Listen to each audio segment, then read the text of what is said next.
some of you, based on the poll results, I'm guessing very few of you, but I bet there are parents watching and other things, and you're kind of asking yourself, like, well, what are esports? Like, what are they? I honestly don't know. Are they just the games my kid plays, or like what's going on? And it actually turns out this is actually a pretty tricky question to answer. So let me try to answer it first with a visual.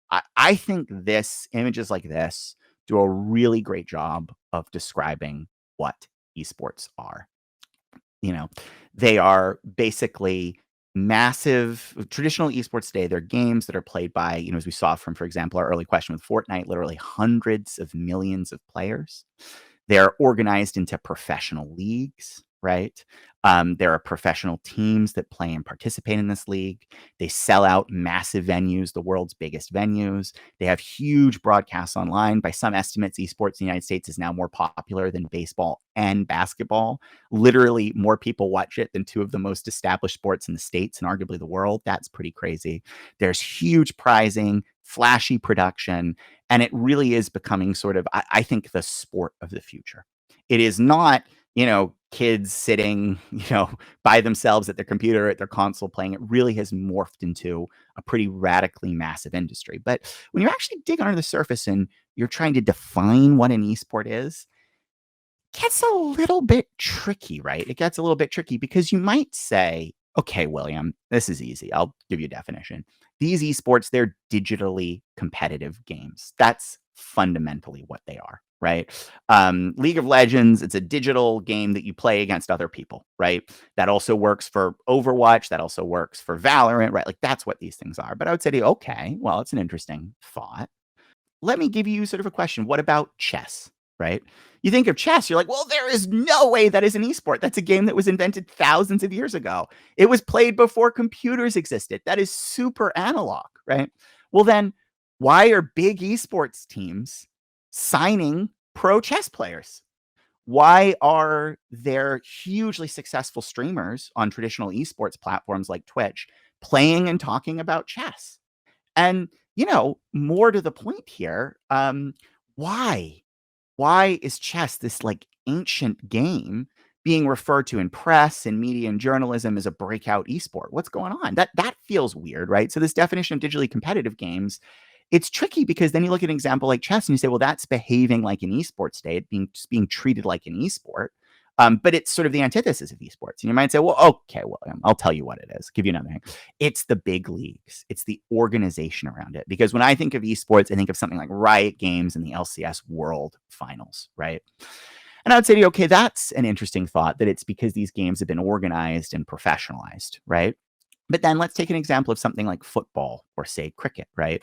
If all of a sudden the NFL or the IPL went away, would football or cricket stop being a sport, right? Like, would just not be a sport anymore? Because that doesn't feel right to me, right? Like, defining whether or not a thing is a sport based off of if it has a professional structure around it, that feels like a bonus, but that doesn't feel like a necessary condition. And you might say, okay, well, give you another shot at this.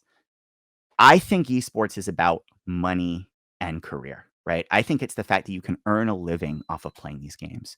So you can dedicate yourself to them, right? And so you can actually get really good at them and invest skill and everything. And I'd say, okay. But then let's say you couldn't earn any money playing soccer, right? The only way you could ever make soccer work was just playing pickup games, in a recreational league or something.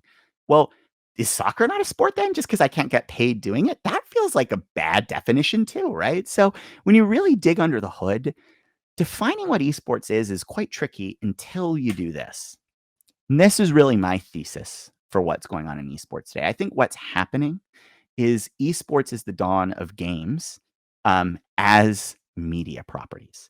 And this goes back to the first poll. The first poll I asked you guys, is how many do you guys watch esports and how many of you play esports, right? Or how much do you guys like esports? And you saw the huge numbers for watchability, right? And that literally didn't exist 20 years ago.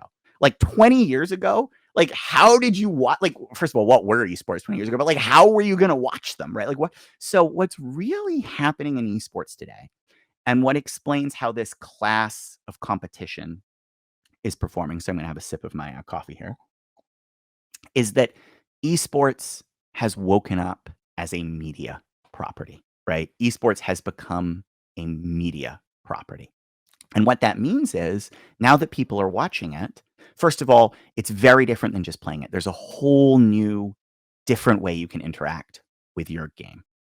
But secondly, right? Secondly, now there's money that flows in through this because now you have broadcasting, you have sponsorships, you have marketing, you have commercials, and so all of a sudden, the traditional ways that you might monetize games in gaming, say like trying to sell you a copy of a game or trying to sell you a DLC skin in the game, now that's shifted. Now it's really about how entertaining this game is to watch. And the most successful esports might not even be the most fun games to play. They might be the one that people enjoy viewing the most. And so I think this lens, if you really want to understand what esports are, they're digital competition, but it's taking its role as a media and entertainment property. And this is really fundamental to the success and the size and scale of esports because you might say, okay, William, I get that there's a lot of people who play games, and I get that a lot of people watch games, but like you're saying, have a career in this space. You can have a career in this space. How big is this space really? How much money is there to be made in esports? And I'm proud to tell you, because I actually wrote the research paper on this. Esports is about a $25 billion industry. I mean, that is insane. $25 billion. I mean, this thing like didn't exist like 15 years ago. That's like $1.5 billion, and this math isn't quite right, but like bear with me. It's like $1.5 billion of new jobs and opportunity being created every year. And the growth rate on the esports industry is phenomenal. Some people put it at like 30%. So if you're sort of saying like, can I have a career in this space? Yeah, there's $25 billion worth of job opportunities taking place in esports right now. That's why you can have such an expansive role in it. And that's also, a lot of this is really fueled by this media side, right? That's sort of the secret for the industry. What didn't exist before was the opportunity to bring in broadcasts and sponsorships, and that fuels professional play and prizing, and that in turn fuels more gameplay, and the big crossover between gameplay and viewership and all of those things. So yes, esports is a massive industry. And that means there's a lot of money to be made in the space. And that means there's a lot of roles for people to play in the space. Now, I should say as a little footnote here, some people are going to say to me, William, I'm sure there's some people watching this. So like, William, that's not the traditional number I see for esports market sizing. I've seen some different numbers.